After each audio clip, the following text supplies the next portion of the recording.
Hello friends, this is Suman and welcome to electric classes.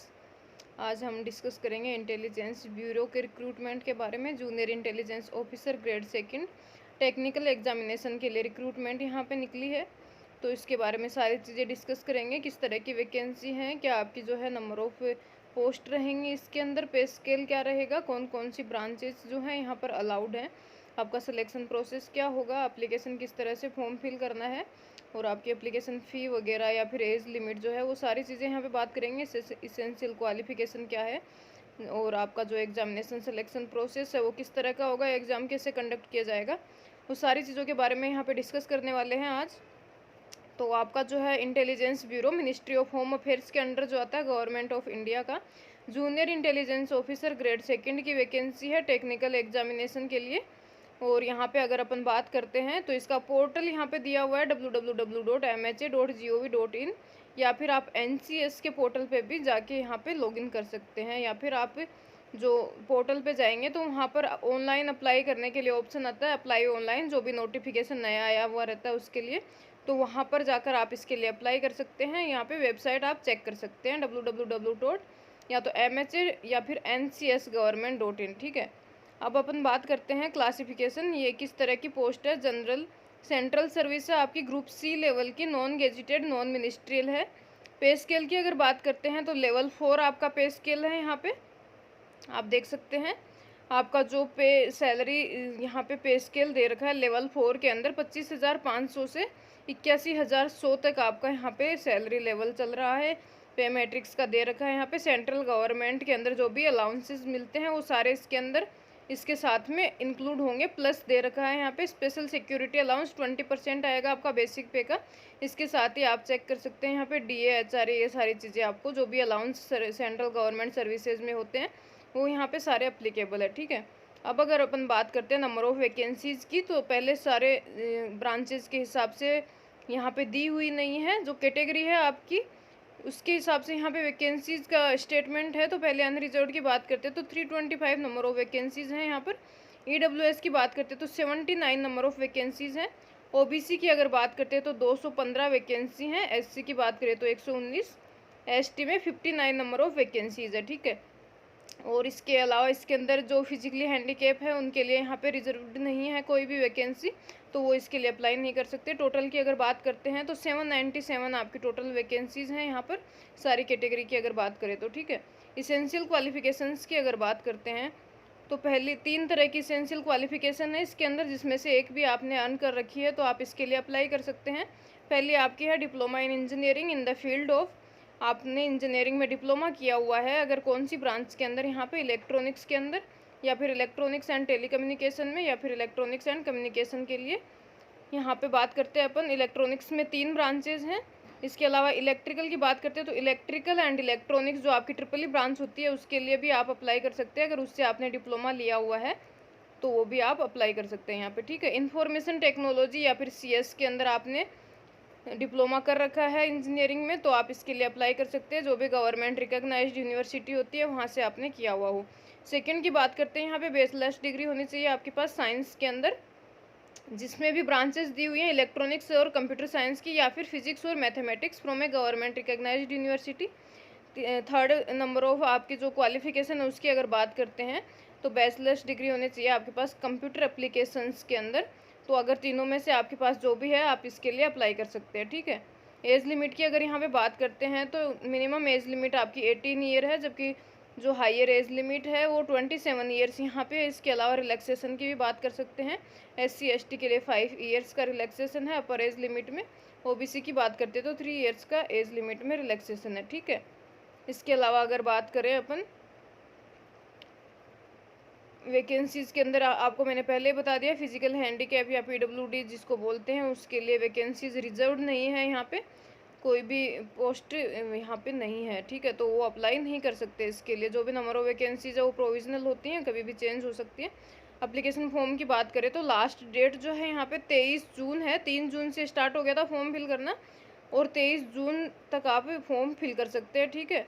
तो आप आराम से फॉर्म फिल कर सकते हैं, अभी काफ़ी टाइम है उसके लिए। तो इसके अलावा अगर अपन बात करते हैं किस किस तरह से सिटीज़ क्या क्या होंगी आपकी, कहाँ कहाँ एग्जामिनेशन होगा, क्या क्या प्रोसेस होगा, वो सब की अगर बात करें यहाँ पे, तो आपकी जो सर्विस होगी वो पूरे ऑल ओवर इंडिया में कहीं भी आपको जो है पोस्टिंग दी जा सकती है। तो आप इसके लिए अप्लाई करें अगर आप विलिंग है उसके लिए। कोई भी ऐसी एक जगह नहीं है कि वहीं आपको पोस्टिंग मिलेगी, ऑल ओवर इंडिया कहीं भी पोस्टेड किया जा सकता है। सिटी ऑफ एग्जामिनेशन की बात करते हैं तो यहाँ पे काफ़ी ऑप्शंस दिए हुए हैं, जिसके अंदर आप 5 ऑप्शन जो है सेलेक्ट कर पाएंगे, उसके हिसाब से आपको मिलेगा। अगर बात करते हैं हर एक स्टेट की तो आप चेक कर सकते हैं। राजस्थान की बात करें यहाँ पर, तो राजस्थान में आपका जयपुर में होगा, अजमेर, बीकानेर, जोधपुर, कोटा एंड सीकर में सेंटर है। तो जो जो भी आप जो है जिस भी एरिया में है आप वहाँ के लिए यहाँ पे अप्लाई कर सकते हैं और प्रायोरिटी डाल सकते हैं। 5 जो सेंटर हैं वो आपको डालने हैं एप्लीकेशन फॉर्म के अंदर। स्कीम क्या होगा आपका, सिलेक्शन क्या होगा, एग्जामिनेशन का क्या प्रोसेस है यहाँ पे, उसकी अगर बात करते हैं तो 3 टायर होंगे, 3 जो स्टेप्स होती हैं उसके अंदर आपका एग्जामिनेशन होगा। पहला स्टेप जो होगा उसके अंदर 100 MCQs का टेस्ट होगा आपका, जिसके अंदर 25% जो वेटेज होगा वो जनरल मेंटल एबिलिटी का होगा। इसके साथ ही अगर बात करते हैं इसेंशियल क्वालिफिकेशन की, तो 75% जो वेटेज है वो इसेंशियल क्वालिफिकेशन होगा। जो भी आपकी स्ट्रीम है, जिसमें भी आपने डिप्लोमा किया हुआ है, वो वाला जो आपका एजुकेशनल क्वालिफिकेशन है उसकी जो स्ट्रीम है, जिस भी ब्रांच के अंदर आपने किया है, तो 75% जो मार्क्स का है वो क्वेश्चंस जो है 100 के, वो सारे क्वेश्चन आपके जो है इसेंशियल क्वालिफिकेशन से होंगे। और 25% जो क्वेश्चंस होंगे, अगर 100 की बात करें तो सीधा सीधा आप देख सकते हैं यहाँ पे 25 नंबर क्वेश्चन जो है आपके जनरल मेंटल एबिलिटी के होंगे और 75 क्वेश्चंस जो है आपके इसेंशियल क्वालिफिकेशन की जो टेक्निकल क्वालिफिकेशन है आपकी उससे होंगे। जो भी नेगेटिव मार्किंग होगी वो आपका रॉन्ग आंसर जो है उसके लिए 1/4 मार्क डिडक्ट हो जाएगा। तो इस तरह से 100 क्वेश्चंस का जो आपका MCQ टेस्ट होगा यहाँ पे 2 आवर्स का। फिर अगर बात करते हैं टायर सेकंड की, तो इसके अंदर स्किल टेस्ट होगा। जो भी आपका टेक्निकल जो सब्जेक्ट है उसके बेसिस पे प्रैक्टिकल नॉलेज क्या है आपका, टेक्निकल कितने स्किल्स हैं आपके अंदर, वो आपकी जॉब प्रोफाइल के अकॉर्डिंग यहाँ पे स्किल टेस्ट कंडक्ट कराया जाएगा। उसके 30 मार्क्स होंगे आपके। इसके साथ ही आपके पास इंटरव्यू या फिर पर्सनैलिटी टेस्ट होगा यहाँ पे, उसके 20 मार्क्स यहाँ पे ऐड होंगे। तो इस तरह से 150 मार्क्स का आपका टोटल सिलेक्शन प्रोसेस है। इसके अंदर आप जो भी मार्क्स यहाँ पे एक्वायर करते हैं उसके बेसिस पे मेरिट लिस्ट बनाई जाएगी और आप इसके लिए एलिजिबल होंगे। सिलेक्शन किस तरह से होगा, तो यहाँ पे अपन ने बात कर लिया टायर 1, टायर 2, टायर 3 तीनों की। इसके साथ ही कट ऑफ मार्क्स यहाँ पे दिए हुए हैं हर एक जो कैटेगरी है आपकी उसके लिए। अनरिजर्व की बात करें तो 35 मार्क्स जो है वो आपका कट ऑफ है यहाँ पे। OBC की बात करते हैं 34 क्वेश्चन जो आपके 34 मार्क्स जो है टायर 1 की बात कर रहे हैं यहाँ पे। 34 मार्क्स अगर टायर 1 में है तो आप इसके लिए कट ऑफ होगी। SC ST की बात करते हो 33, EWS के लिए 35, ठीक है। लेकिन ये आपकी फाइनल कट ऑफ नहीं है। अगर नंबर ऑफ़ वैकेंसीज़ के अकॉर्डिंग बहुत ज़्यादा कैंडिडेट अगर कट ऑफ क्वालिफाई कर जाते हैं तो एक अलग से कट ऑफ आपकी जो है डिसाइड की जाएगी। उससे ज़्यादा मार्क्स जिसके आएंगे वही आपका टायर सेकंड के लिए सेलेक्ट किए जाएंगे यहाँ पे, ठीक है। ये आपकी मिनिमम कट ऑफ है कि अगर नंबर ऑफ़ वैकेंसीज़ के अकॉर्डिंग आपके कैंडिडेट्स नहीं आते हैं तो ये मिनिमम कट ऑफ होगी जिसके ऊपर सारे बच्चे सेलेक्ट किए जाएंगे, ठीक है। इसके साथ ही अगर टायर 1 में आप क्लियर कर जाते हैं तो स्किल टेस्ट और पर्सनल इंटरव्यू के लिए टोटल नंबर ऑफ़ वैकेंसीज़ के 5 टाइम्स जो कैंडिडेट होंगे उनको बुलाया जाएगा मिनिमम कट ऑफ के हिसाब से, ठीक है। इसके बाद बात कर लेते हैं अपन फाइनल मेरिट लिस्ट जो है 797 कैंडिडेट्स की प्रिपेयर की जाएगी। जो जो तीनों टायर के अंदर मेरिट लिस्ट प्रिपेयर की जाएगी उसके बेसिस पे आपका सिलेक्शन यहाँ पे किया जाएगा, ठीक है।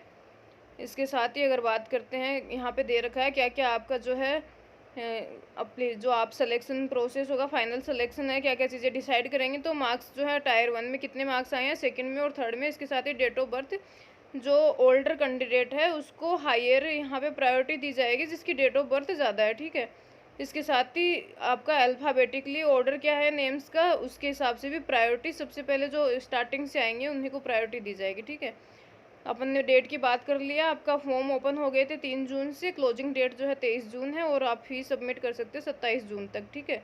इसके साथ ही पोर्टल की अपन ने बात कर ली है। वेबसाइट पे जाकर आप अप्लाई ऑनलाइन पे क्लिक करके रजिस्ट्रेशन कर सकते हैं और उसके बाद जो है आपका फॉर्म फिल कर सकते हैं। आप रजिस्ट्रेशन नंबर और पासवर्ड डालने के बाद में आप यहाँ पे अपना जो है पूरा फॉर्म फिल कर सकते हैं। जनरल इंस्ट्रक्शंस यहाँ पे दिए गए हैं आपके क्या क्या डायमेंशन होने चाहिए, क्या सर्टिफिकेट रिक्वायर है अप्लाई करते टाइम पे, क्या क्या आपको अपलोड करना है।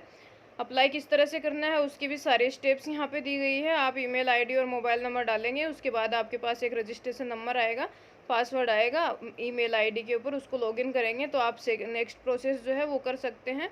स्टेप 1 स्टेप 2 इस तरह से आपको जो है फॉर्म फिल करके सबमिट कर देना है। और सबमिट करने के बाद एडिट नहीं होगा, फिर उसके बाद आप जो है फ़ी सबमिट करने के लिए जो नेक्स्ट ऑप्शन आता है वहाँ से आप फ़ी सबमिट कर सकते हैं। फ़ी सबमिट करने के भी बहुत सारे प्रोसेस हैं यहाँ पे।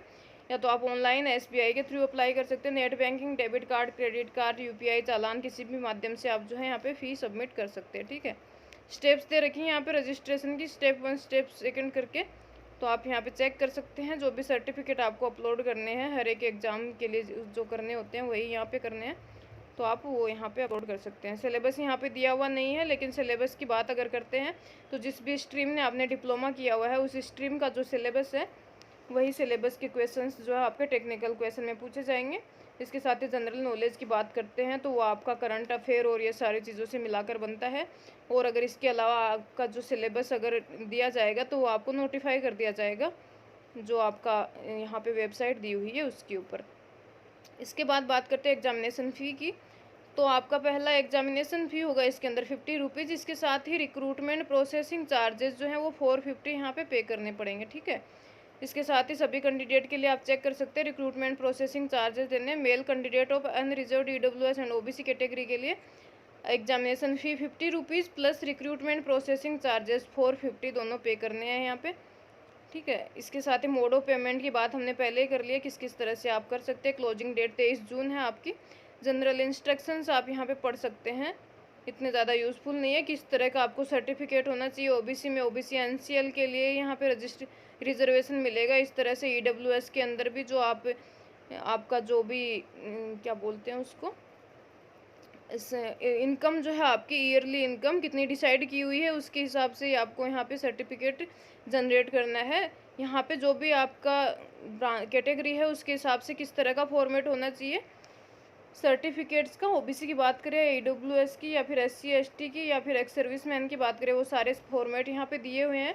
तो वो सारे आप चेक कर सकते हैं यहाँ पे किस किस तरह से आपको यहाँ पे जो है जनरेट करने हैं OBC के सर्टिफिकेट, डिक्लेरेशन, अंडरटेकिंग जो भी हैं यहाँ पे सारी चीज़ें यहाँ पे दी हुई हैं।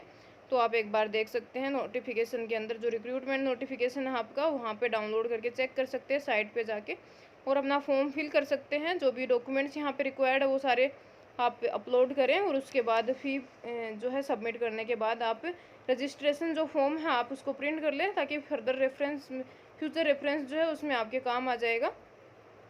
तो यहाँ पे सारी बातें कर ली है अपन ने, लास्ट डेट भी मैंने बता दी है आपको किस तरह से फॉर्म फिल करना है। काफ़ी अच्छी नंबर ऑफ वैकेंसीज है, 797 टोटल वैकेंसी है। हर एक कैटेगरी जो है अनरिजर्व्ड की बात करें या SC ST OBC किसी की बात करें तो काफ़ी अच्छी खासी मात्रा में जो है यहाँ पे वैकेंसीज हैं। तो आप अप्लाई कर सकते हैं इसके लिए। अगर आपने जो भी स्ट्रीम यहाँ पे दे रखी है उसके अंदर डिप्लोमा की क्वालिफिकेशन है आपके पास में तो आप इसके लिए तुरंत अप्लाई करें, क्योंकि काफ़ी अच्छी जो है पोस्ट है, आपका डिपार्टमेंट भी काफ़ी अच्छा है। तो आज के लिए इतना ही। Thank you so much and have a nice day.